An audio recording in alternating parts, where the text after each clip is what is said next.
ॐ यतो यतः समीहसे ततो नो अभयं कुरु। शन्नः कुरु प्रजाभ्यो भयन्नः पशुभ्यः। दिक्कालाद्यनवच्छिन्नानन्तचिन्मात्रमूर्तये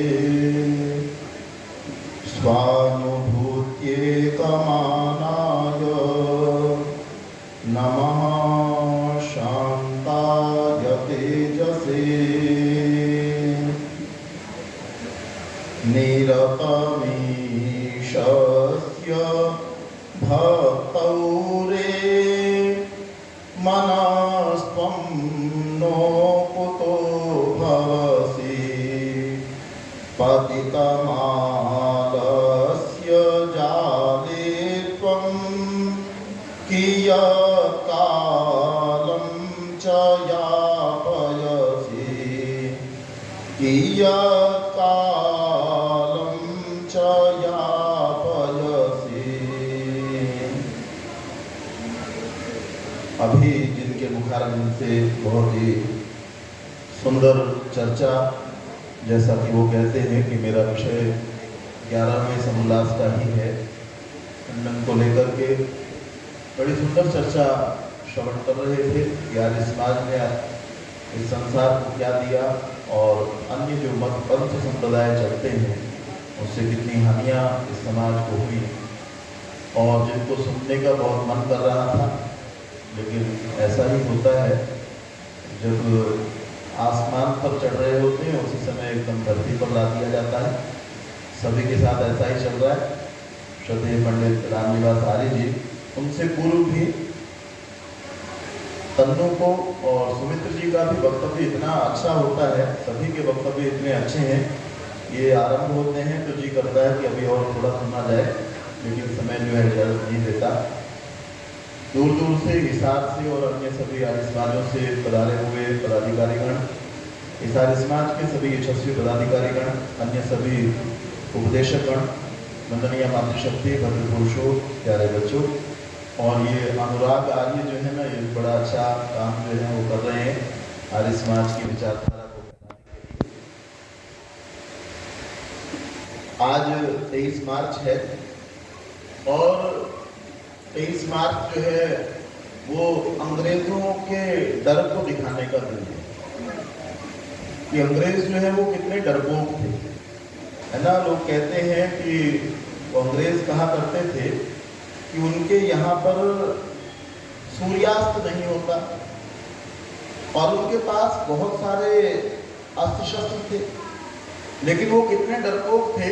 आदमी क्या होता है कि मैं कभी किसी शेर से डर जाता हूँ, मेरे सामने अभी शेर आकर के यहाँ प्रस्तुत हो, शायद मैं माइक वाइक छोड़ करके और भाग खड़ा होऊंगा, जितनी देर भाग पाऊंगा उतना भाग खड़ा होऊंगा। या कोई बहुत तगड़ा पहलवान मेरे सामने आकर के खड़ा हो जाए तो उससे भी मुझे डर लग सकता है। मुझे उसके साथ युद्ध करना नहीं आता हो, टेक्निक मेरे पास नहीं हो, तो मुझे उससे डर लगेगा। लेकिन अंग्रेज मेरे से कहीं ज्यादा, और सामूहिक रूप से सारे के सारे अंग्रेज जो हैं वो मेरे से कहीं ज्यादा डरपोक थे। इनको एक शव से बहुत डर लगा। जिंदा आदमी से आदमी डरता है, जिंदा शेर से कोई डरता है, कोई पिस्तौल लेकर के खड़ा है उससे कोई डरता है, लेकिन ऐसा एक बहुत बड़ी सरकार जो अपने आप को कहती थी, उसको एक व्यक्ति को फांसी देने से डर लग रहा था। फांसी की तारीख क्या रखी गई थी जी? 24 मार्च, और एक दिन पहले फांसी दी गई। और दुनिया के अंदर जहां जहां पर फांसी दी जाती है, किसी भी कानून के अंदर जो फांसी दी जाती है, उन सारे के सारे कानूनों के अंदर फांसी देने के बाद में व्यक्ति को, उसके शव को उसके परिवार को सौंप दिया जाता है। लेकिन ये महानुभाव, बड़े बड़े महानुभाव लोग जो हैं, जिनके पास बहुत कुछ था, बहुत सारी संपदा जिनके पास में थी, और जिनके आप कपड़े देखो कैसे चुस्त दुरुस्त लगते थे, इनको उस शव से इतना डर लग रहा था कि इन्होंने ये शव जो है ना, ये सौंपा नहीं। और न सौंप करके क्या किया, उस शव को टुकड़े टुकड़े करके बोरे में डाल करके और कहीं नदी के किनारे जा करके जला दिया। तो ये जो जिनको हम कहते हैं ये जनरल साहब हैं, उनके दिए हुए हमारे अभी भी लोग जो है हमारे ही देश के अंदर किसी के नाम के आगे लिखा हुआ है सर, ये उपाधि जो है ना वो अंग्रेजों ने दी थी। ये अंग्रेज लोग जो हैं ये आपके यहाँ के 23 साल के नौजवान के शव से घबराया करते, इतना घबरा गए थे कि उसका शव जो है किसी उस समय के किसी वायसराय के पास में, किसी जनरल के पास में, किसी जेलर के पास में इतनी हिम्मत नहीं थी कि मैं ये शव जो है ना ले जा करके इसके माता पिता को सौंप दूंगा। इतना उनको डर जो है एक शव से लग रहा था। तो जिंदे से तो कितना डर लगता होगा, जब मुर्दे से इतना डर लगता था। और ये जो एक मैथमेटिक्स में एक टर्म पढ़ाया जाता है, एक होता है अर्थमेटिक प्रोग्रेशन। अर्थमेटिक प्रोग्रेशन होता है जो 2 जमा 2 जमा 2, 2 जमा 2 4, जमा 2 6, जमा 2 8। एक और जो ज्योमेट्रिक प्रोग्रेशन है वो कैसा होता है 2 की पावर 2, 2 गुना 2 गुणा 2 गुणा 2। ये जो गांधी की जो पब्लिसिटी बढ़ रही थी उसका प्रोग्रेशन जो था वो अर्थमेटिक था, 2 जमा 2 जमा 2। और ये जो भगत सिंह की बढ़ रही थी और आज भी बढ़ रही है उसका 2 गुना 2 गुना 2 था। ये अर्थमेटिक जो प्रोग्रेशन है उसकी अपेक्षा ज्योमेट्रिक प्रोग्रेशन बहुत तीव्र गति से बढ़ता है। तो इसलिए अंग्रेज ये कहते हैं कि जितनी जल्दी हमको इस व्यक्ति को फांसी पर चढ़ाने की थी उसकी अपेक्षा ज्यादा जल्दी जो थी वो गांधी जी को थी। गांधी जी को कोई अच्छा मानता होगा, कोई बुरा मानता होगा, वो आपकी विचारधारा है। भगत सिंह को भी कोई अच्छा कोई बुरा मानता होगा, वो आपकी विचारधारा। अच्छा, हमारे में से ऐसे लोग हुए, ऐसी एक मुख्यमंत्री साहिबा हुई और बहुत सारे लोग हुए। अभी तनु बड़ी सुंदर चर्चा कर रही थी कि उन्होंने क्या कहा कि ये साहब हमारे जो ये लोग हैं, ये भगत सिंह हैं और पंडित राम प्रसाद बिस्मिल हैं, ये जो जी आतंकवादी थे, आतंकवादी। अब मैं आपके सामने थोड़ी सी बात रखता हूँ कि क्या किसको आतंकवादी कहा जाना चाहिए। अच्छा, आपको जलियांवाला बाग की घटना के विषय में पता है। जलियांवाला बाग के अंदर कुछ लोग जो है वो निहत्थे थे और निहत्थे लोग अपने देश की आज़ादी की बात करने के लिए, कहने और सुनने के लिए आए हुए थे। कोई तलवार लेकर के लड़ने नहीं आया हुआ था, किसी के हाथ में कोई डंडा नहीं था, किसी के पास में कोई बंदूक नहीं थी, कोई तोप नहीं थी, कुछ भी उनके हाथ में नहीं था। वो निहत्थे लोग एक चर्चा, एक विमर्श करने के लिए आए हुए थे। मैं आपसे ये कह रहा हूँ, जिसके डायर के नाम के आगे आप क्या लगाते हो, मैं क्या लगाता हूँ, जनरल लगाता हूँ।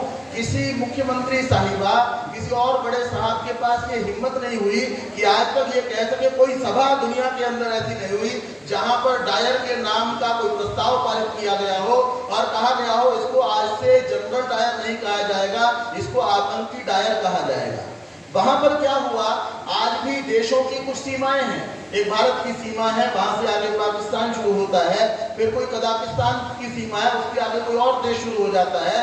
लेकिन उन देशों के अंदर रोज एक छोटी मोटी घटना घटती है। क्या घटना घटती है, उन देशों के किनारे पर रहने वाला जो व्यक्ति है, वो जो व्यक्ति है किनारे पर रहने वाला, भेड़ को चराने वाला, बकरी चराने वाला, वो कभी कभी भेड़ चराते चराते अपने देश की सीमा को लांघ जाता है।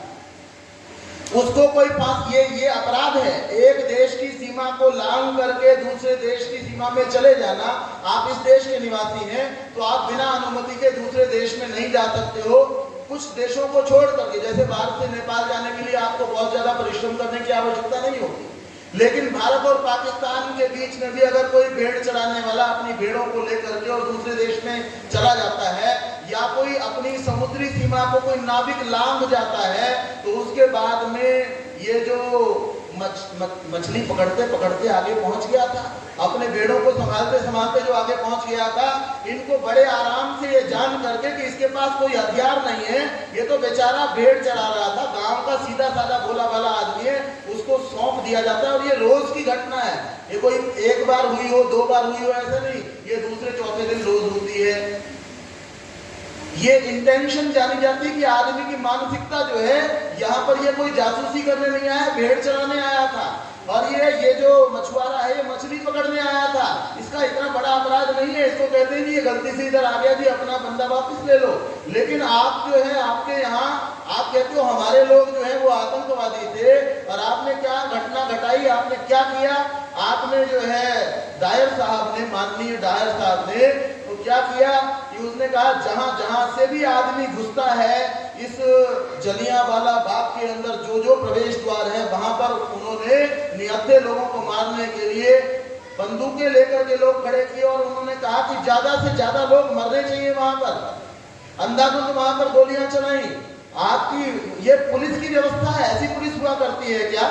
आज की पुलिस जो है, अगर कोई आदमी हथियार भी उसके पास होता है तो उसको सावधान किया जाता है, उसके पैर में गोली मारी जाती है, उसके बाद उसकी छाती के ऊपर गोली मारी जाती है। और वहां पर क्या हो रहा है, कुछ लोग जो है अपने देश की आजादी की बात करने के लिए वहां पर आए हुए हैं और उनके ऊपर ये व्यक्ति आदेश देता है कि ये जिंदा जितने कम से कम हो उतने जाने चाहिए।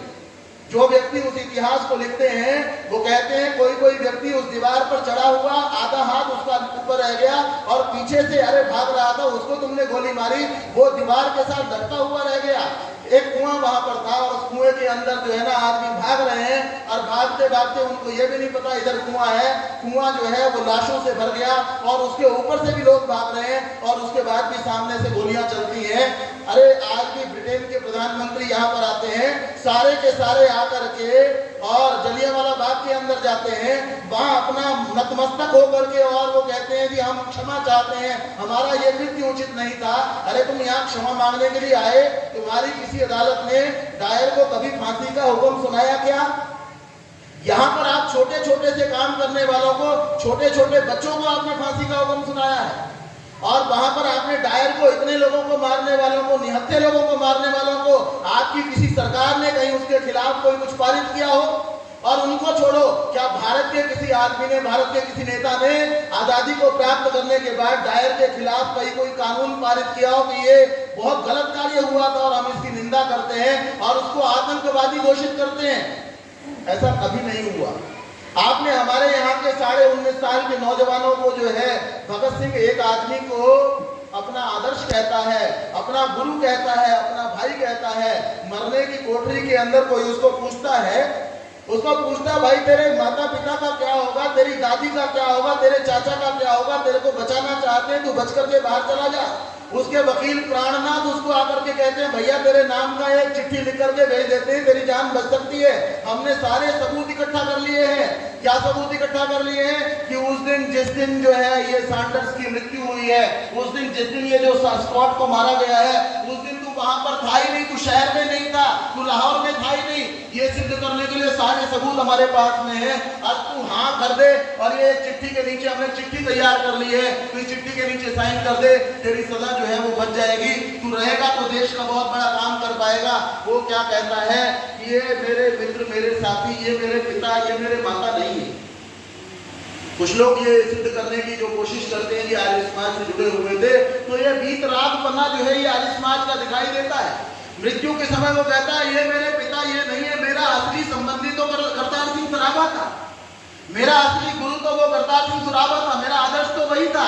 ये करतार सिंह सराभा जो है ये 19.5 साल का नौजवान जिसको फांसी दी गई अंग्रेजों के कार्यकाल के अंदर, ये बच्चा जो है 1896 के अंदर इसका जन्म हुआ और इसके एक दादाजी थे बदन सिंह नाम के, पढ़ने में बहुत अच्छा था। उड़ीसा के अंदर इसके पिताजी रहते थे, पंजाब का लुधियाना का रहने वाला था और इसको जो है लंदन में पढ़ने के लिए भेज दिया। आज जैसे हमारे बच्चों को बड़ा शौक चढ़ता है कि हमने वहां जाकर के पढ़ना है और वहीं बस जाते हैं, परिवार जाकर के वहां बसता है, उसके बाद कोई वापस आने को तैयार नहीं होता, कोई बिरला ही है जो वापस आता है। जी वहां पर सफाई बहुत सारी है जी, अरे अपने घर आकर के सफाई कर लेना। अच्छा मेरे घर के अंदर, मेरे घर में गड़बड़ हो, मेरा घर जो है गंदा हो और पड़ोसी का घर अच्छा हो, तो मैं अपने घर को साफ करता हूँ कि पड़ोसी के घर में जाकर के रहना शुरू कर देता हूँ। अभी हम क्या करते हैं जी, साहब गए थे वहां पर कि वहां तो सफाई बहुत बढ़िया है जी, पुलिस बहुत बढ़िया है। अरे अपने देश को कौन सुधारेगा? बड़े यहाँ पर होगे, रोटी यहाँ पर खाओगे और बड़े होने के बाद में उसके बाद तुम कहोगे वहाँ सफाई अच्छी है, वहां जाकर के रहोगे और तुम कहते हो हम देशभक्त हैं, वहां बैठ करके फिर 15 अगस्त मनाओगे। तुम अपने देश के लिए काम कौन करेगा? नारे लगाएंगे वंदे मातरम, वहीं बैठे बैठे जय श्री राम हो रहा है और अपने देश के बारे में सोचने की कोई।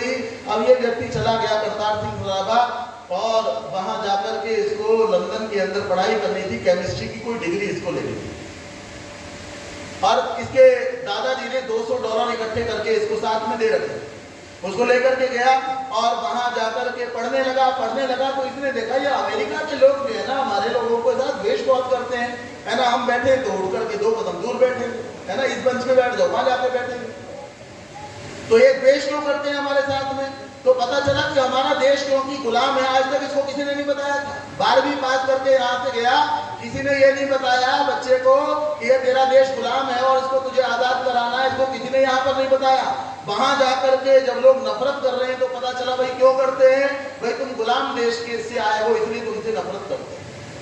और उसके बाद में इसने कहा भाई फिर ये पढ़ाई नहीं करेंगे, केमिस्ट्री बाद में देखेंगे, पहले देश का हिसाब किताब देखते हैं। तो पढ़ाई छोड़ दी। वो $200 जो है ना लगभग सुरक्षित थे, अपने पास रख लिए। इसने कहा भाई हमारे देश का कोई और आदमी भी जहां पर है क्या जो हमारे देश के बारे में सोचता हो? तो इसको पता चला भाई एक लाला हरदयाल जो है वो जो है ऐसा ही विचार रखते हैं, अपने देश को स्वतंत्र कराने का विचार रखते हैं और वो इस समय यहाँ इसी देश के अंदर ही है। तो इसने ढूंढता ढांढता उनको मिला और उनको जाकर के कहा कि मैं जो है देश के लिए पूरा समर्पित होना चाहता हूँ। पूरा समर्पित होना क्या है? हम लोग जो है वो बहुत थोड़ा थोड़ा कुछ दे करके, आप देखें कितने महान व्यक्तियों के हम चित्र लगाते हैं और थोड़ा थोड़ा देकर के हम लोग सोचते हैं कि हमारा बहुत बड़ा नाम होना चाहिए। वो नाम नहीं हो पाएगा, नहीं हो सकेगा। कैसा होना पड़ेगा, कैसा बनना पड़ेगा, क्या कुछ करना पड़ेगा आपको या मुझे करना पड़ेगा। तो वहां बैठ करके थोड़ी चर्चाएं होती थी और कहा जाता था एक दिन एक पत्र जो है लिखने का, एक गदर नाम का पत्र लिखने का, ये प्रकाशित किया जाए और इसको सब जगह पर भेजा जाए। ये विचार जो है लाला हरदयाल और उनके साथियों के बीच में और साथ में ये सराभा भी बैठा हुआ था, यहाँ ये विचार रखा गया।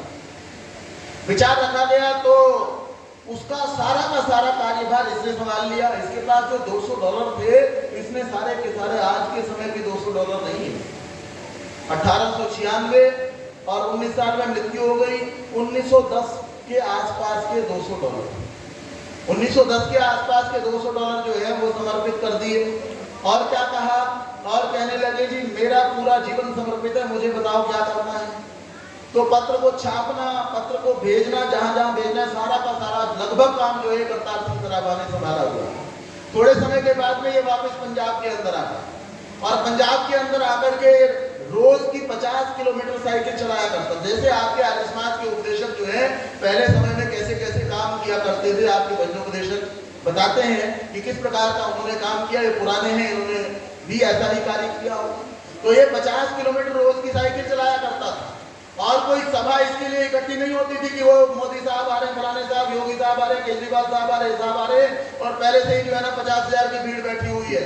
जहां इसको दिखाई दिया 2-4 भारतीय आदमी खड़े हुए, निर्भीक होकर के अपनी बात जो है वो रख दिया करता था कि हमको अपनी देश की आजादी के लिए काम ऐसे ऐसे ऐसे करना चाहिए। फिर कहीं 4 आदमी मिले, अच्छा और क्या कमाल था इसका, कहीं इसको सैनिक मिले और लगा भैया शक्ल देखने से ये भारत का सैनिक लगता है, भारत से पैदा हुआ है। उसको समझाने लगता था कि तेरे को जो है अंग्रेजों के साथ मिलकर के काम नहीं करना, तेरे को अपने देश की आजादी के लिए काम करना है।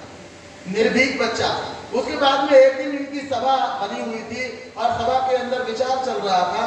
बोले ये अंग्रेज जिनके साथ हम लड़ने की कोशिश कर रहे हैं उनके पास तो बहुत सारे हथियार हैं और हमारे पास कोई हथियार नहीं, हम कैसे लड़ाई करेंगे। बोले फिर पैसे का इंतजाम करो। अच्छा ये 15 साल के 16 साल के बच्चों को कौन पैसे दे, है ना। 55-58 साल का आदमी कहे मुझे इतना काम करना है, कुछ पैसे, तो उसके ऊपर लोग भरोसा नहीं करते। 18 साल के बच्चे पे कौन भरोसा करेगा। कहले भाई पैसे कहाँ से लाए, हथियार खरीदने हैं तो हमको तो थोड़े बहुत कहीं से कोई सहयोग करता है और कहाँ से लेकर के आए। तो एक विचार बनाया, कैसा चरित्र है आपके क्रांतिकारियों का, भगत सिंह के आदर्श का, क्या चरित्र है, क्या विचार बनाया। विचार ये बनाया कि ऐसा करते हैं, साहनेवाल में एक बहुत बड़े सेठ जी हैं, उनके घर डाका मारेंगे, डाका डालेंगे और उनके धन से जो हथियार खरीद लेंगे। अब डाका डालने के लिए सारे पहुंचे हुए हैं, साथी जो हैं घर के अंदर कुछ साथी हैं और ये व्यक्ति, ये बच्चा जो है बाहर खड़ा हुआ है, सराबा बाहर खड़ा हुआ, बाहर पहरा दे रहा है कि बाहर से कोई आएगा, कोई पुलिस आएगी, कोई आएगी, उसका सामना मैं करूंगा, तुम जरा सामान इकट्ठा करो, अंदर वालों को संभालना आसान है, ये बाहर का काम मुश्किल है। ये इस मोर्चे पर मैं खड़ा हुआ, यहाँ खड़ा हुआ, अंदर से इसको कोई महिला की चिल्लाने की आवाज आई तो ये बाहर छोड़ करके, नहीं तो कितनी महत्वपूर्ण दायित्व पर खड़ा हुआ है ना। कैसा दायित्व है कि ये सड़क के ऊपर कोई भी आदमी यहाँ से गुजरता उसको मैंने देखना है महिला के चिल्लाने की आवाज आई, तुरंत दौड़ करके ऊपर गया। ऊपर जाकर के पता चला, इसने पूछा क्या हुआ, क्यों चिल्लाई महिला। कह लगे इसने, हमारे एक साथी ने एक जो परिवार की कन्या है इसके साथ में बदसलूकी की है, गलत हरकत की है। तो उसने, कौन से साथी ने की है, इस साथी ने की है, उसके माथे के ऊपर बंदूक तान दी है ना। और उदाहरण दिए जाते हैं, ये उदाहरण कम दिया जाता है। उसके माथे के ऊपर बंदूक तान दी, बोले पैर में झुक इसकी महिला, लड़की के पैर में झुक और पैर छू कर के कहे कि बहन मैं तुझसे माफी चाहता हूँ, आज मैंने गलती किया, आज के बाद दोबारा गलती नहीं करूंगा।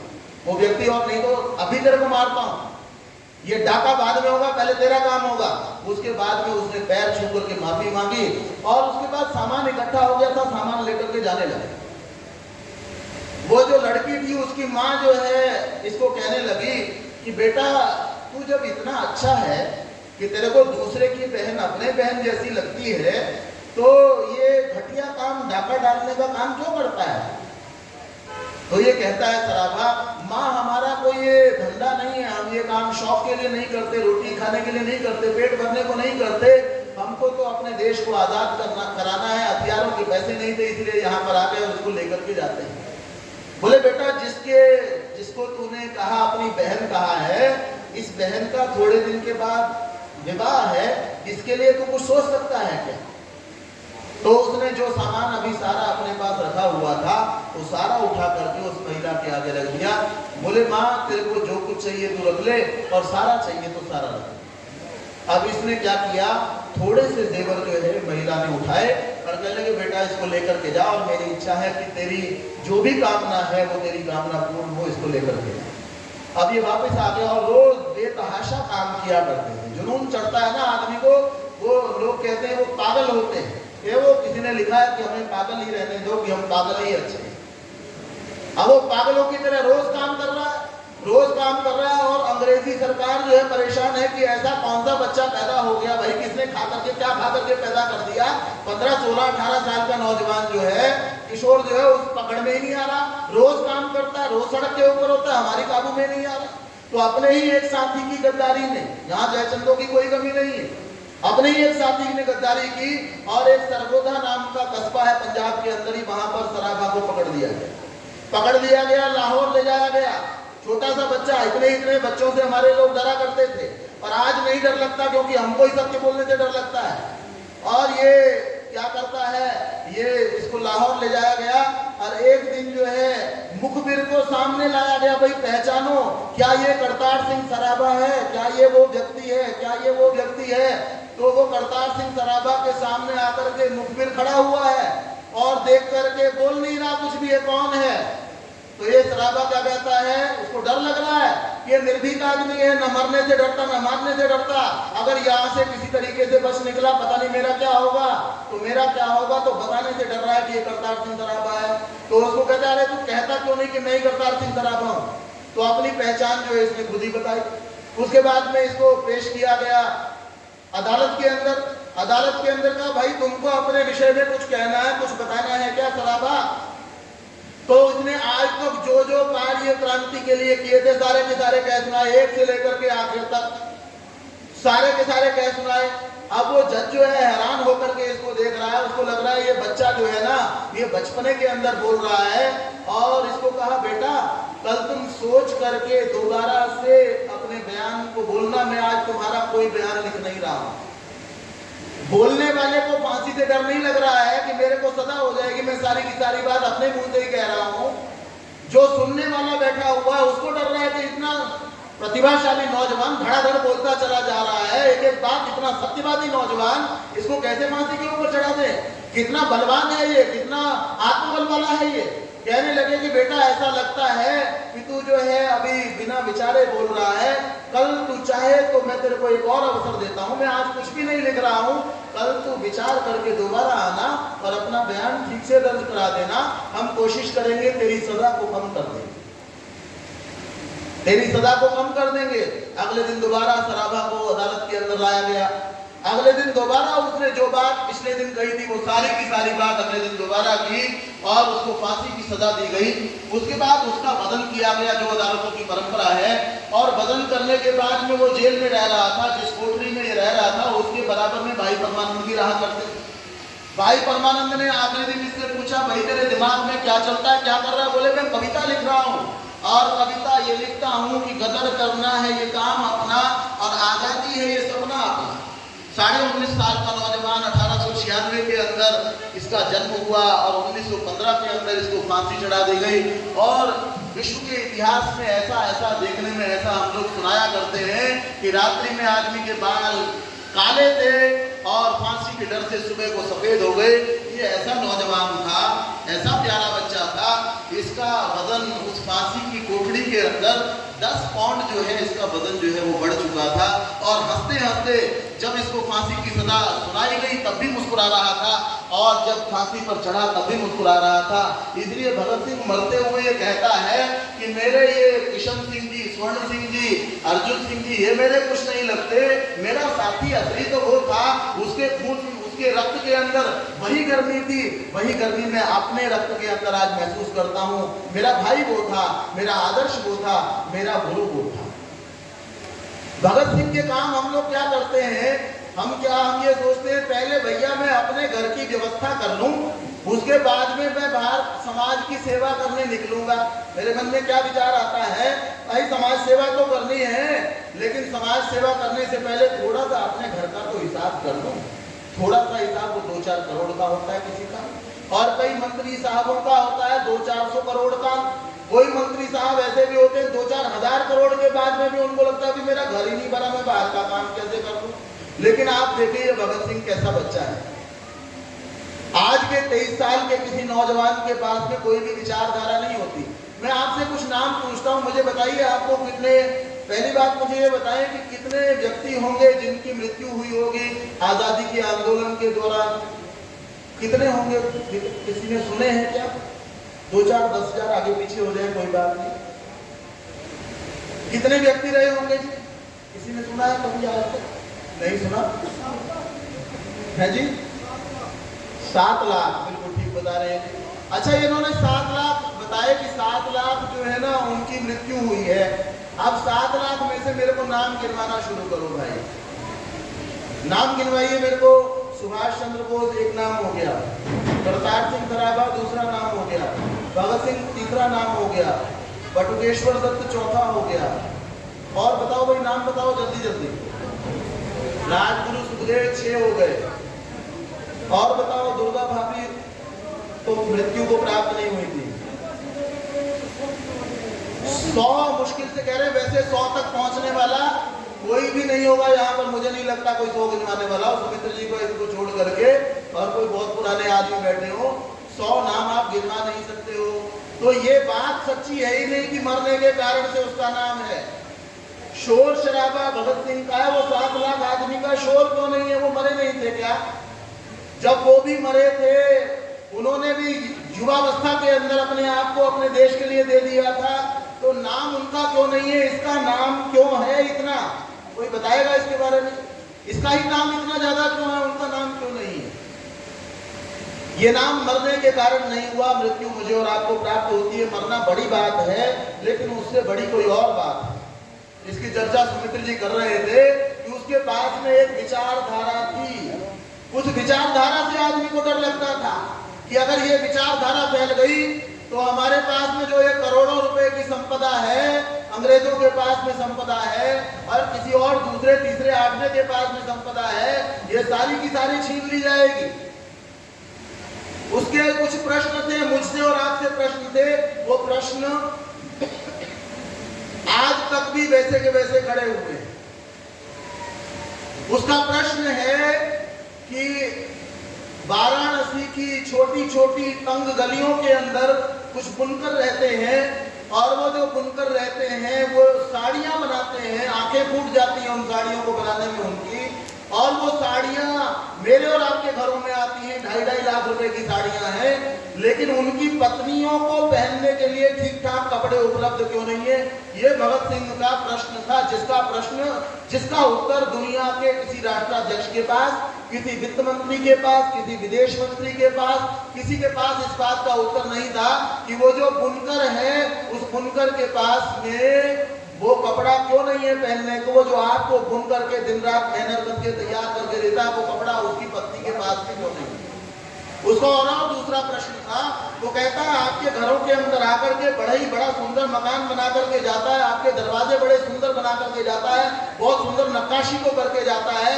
उस बढ़ई के बच्चे जो है वो कीड़े मकोड़ों के अंदर पैदा होते हैं, मच्छरों के अंदर जीते हैं और उसके बाद वही कुत्तों की तरह से मर जाते हैं। उनके पास मकान जो है वो वैसे क्यों नहीं है जो मकान वो आपके लिए बनाता है, उसके पास में वैसे मकान उस बढ़ई के पास में क्यों नहीं है।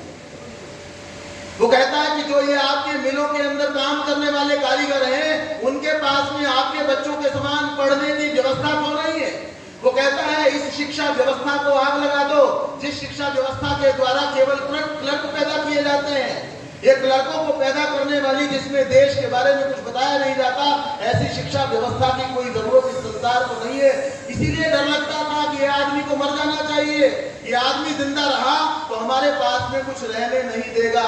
आज तक भी हम बंबई के अंदर आप चले जाओ, सूरत के अंदर चले जाओ, पानीपत के अंदर चले जाओ, जिन शहरों के अंदर 400-500 कारीगर काम करने वाले हैं एक एक फैक्ट्री के अंदर, उन 400-500 व्यक्तियों की तनख्वाह कितनी है? वो उनकी तनख्वाह 12,000, 8,000, 9,000 रुपए है। मैं आपको पूछता हूँ, आपको महीने के 9,000 रुपए कोई दे, मुझे कोई 9,000 रुपए महीने के दे, मैं कैसे अपने बच्चे को पढ़ा पाऊंगा? ऐसे लोग आज भी दुनिया के अंदर 90% लोगों की संख्या ऐसी है। मैं और आप बड़े बड़े ब्रांड्स की जीन्स पहनते हैं, आपको जानकारी हो उन ब्रांड की एक जीन्स को सिलने के लिए ये जो बड़े बड़े ब्रांड के लोग हैं, ये जहां पर सबसे ज्यादा भुखमरी है वहां जाकर के अपनी जीन्स को, अपनी टी शर्ट को सिलवाते हैं और उनको तनख्वाह क्या देते हैं आपको मालूम है? एक टी शर्ट सिलने के 1.5 रुपया। जो टी शर्ट आप 5,000 रुपए की खरीदते हो, 5300 की खरीदते हो और 4599 रुपए की खरीदते हो, उसको बुनने वाले कारीगर को एक टी शर्ट सिलने का 1.5 रुपया मिलता है, एक जीन्स सिलने का उसको 2.5 रुपया मिलता है। ये आपके देश की, आपके विश्व की ये व्यवस्था है जिसके ऊपर ये आदमी प्रश्न किया करता था। ये कहता था मुझे बताओ, मुझे इसका उत्तर दो। वो कहता था कि ये जो व्यवस्था है, इस व्यवस्था को लंबे समय तक चलाया नहीं जा सकता। इस व्यवस्था को कोई भी चलाने वाला है, कोई भी उसका पक्षधर है, उसको मर जाना चाहिए, उसको जीवित रहने का कोई अधिकार नहीं है। उसका नारा था इंकलाब जिंदाबाद और साम्राज्यवाद मुर्दाबाद। साम्राज्यवाद मुर्दाबाद क्या है, इंकलाब क्या है? इंकलाब किसी को मार देने का नाम नहीं है। हमको लगता है वो मार देना चाहते थे, ऐसा बिल्कुल भी नहीं। आप उनको देखते हैं, उनको जीवन को देखते हैं तो ऐसा दिखाई देता है कि वो मारने वाला व्यक्ति नहीं है। इंकलाब शब्द का अभिप्राय होता है परिवर्तन। परिवर्तन चाहिए, पूर्ण परिवर्तन चाहिए, ये सत्ता नहीं चाहिए। ऐसे लोग नहीं चाहिए जो दूसरे लोगों को, एक व्यक्ति मुझे कहने लगे, साहब आप क्या बात करते हो, ये जो मजदूर है ना, आप कहते हो इनको 500 की जगह रोज के 2,000 रुपए दे दें। मैंने कहा 500 के 2,000 तो 5,000 दिया करो। पहले आप कहते हो 500 की जगह 2,000 रुपए दे दें, इनको अगर एक दिन हम 2,000 रुपए दे दें, ये 4 दिन काम पर नहीं आते हैं, शराब पी करके सोए रहते हैं। ये हमारा तर्क होता है। गरीब आदमी को और गरीब बनाए रखने के लिए मेरा ये तर्क है ना। जो व्यक्ति कम देता है उसका ये तर्क है। मैं उससे पूछना चाहूंगा, भैया ये शराब के ठेके किसने खोले? किसी गरीब के नाम पर शराब का ठेका छूटा है क्या आज तक? सरकार ठेका देती है और सरकार का उद्देश्य क्या है? आप जाकर के किसी भी पार्लियामेंट में सरकार का उद्देश्य आप देख लीजिए।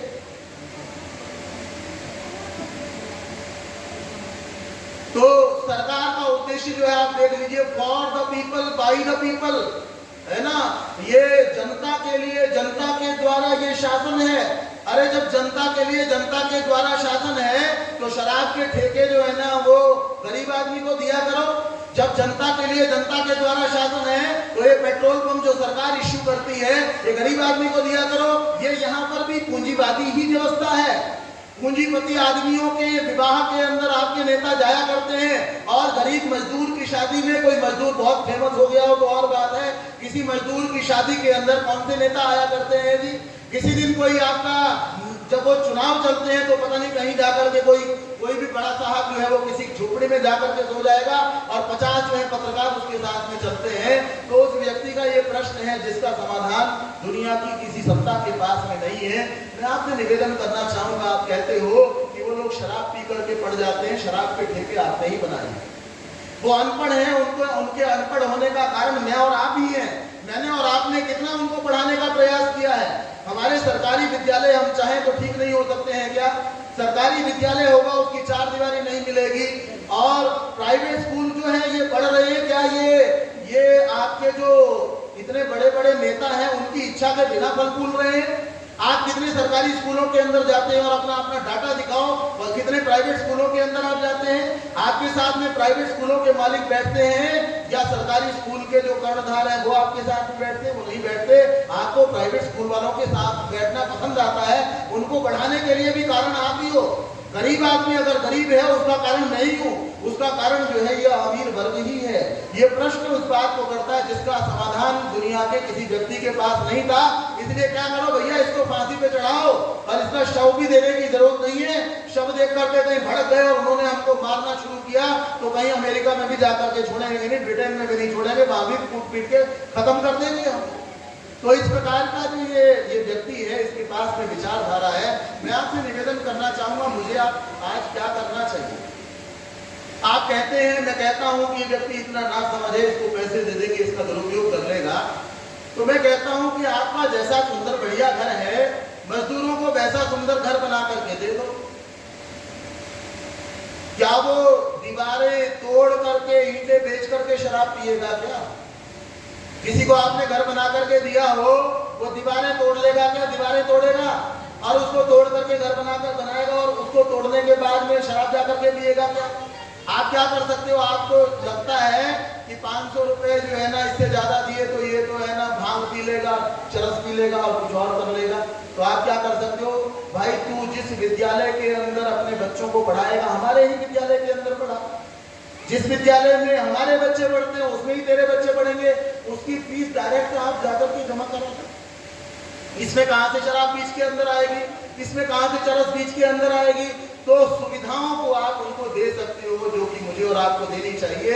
अगर मैं आचार्य चतुर्सेन इस बात को लिखते हैं, वो कहते हैं कि ये जैन समाज की कोई बैठे हो बुरा ना माने, हम सभी एक तरीके के ही। क्या हुआ जैन समाज की, क्या हुआ कोई दूसरा समाज? तो ये क्या करते हैं साहब, अपने वर्करों का तो खून चूसते हैं। 400 की जगह 300 कर दो, 350 कर दो, 375 की दिहाड़ी कर दो, और हर महीने 1000 रुपए एक व्यक्ति से आप बचाओगे तो 400 व्यक्ति आपके यहाँ काम करते हैं, एक महीने में कितने बचे जी?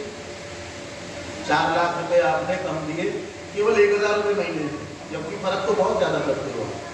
4 लाख रुपए महीने के आपने बचाए, और 1 लाख रुपए आप जैन मंदिर में दान करके आते हो।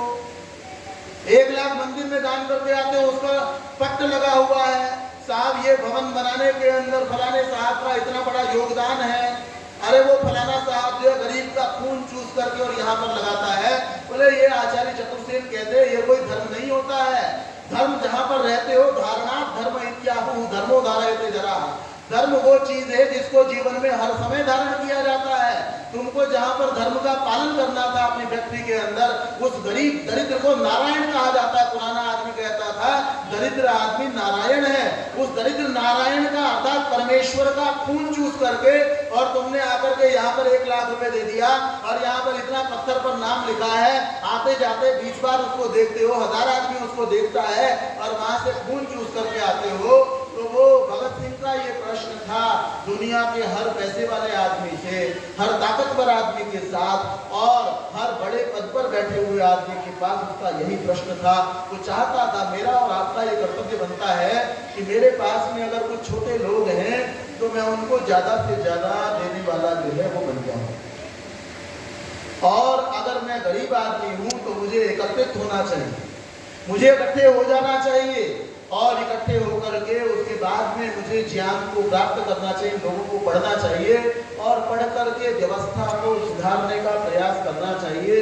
नहीं तो मेरी संभावना, जब मान लीजिए भारत में 80% आदमी गरीब है, या दुनिया का 80% आदमी बहुत गरीब है, तो मैं मरूंगा एक दिन, सारे के सारे हम मरेंगे, दोबारा हमारी संभावना 80% में क्योंकि वो 80% से ज्यादा है, उन गरीब घरों में मेरे और आपके जन्म लेने की ज्यादा संभावना है, क्योंकि वो घर कम है।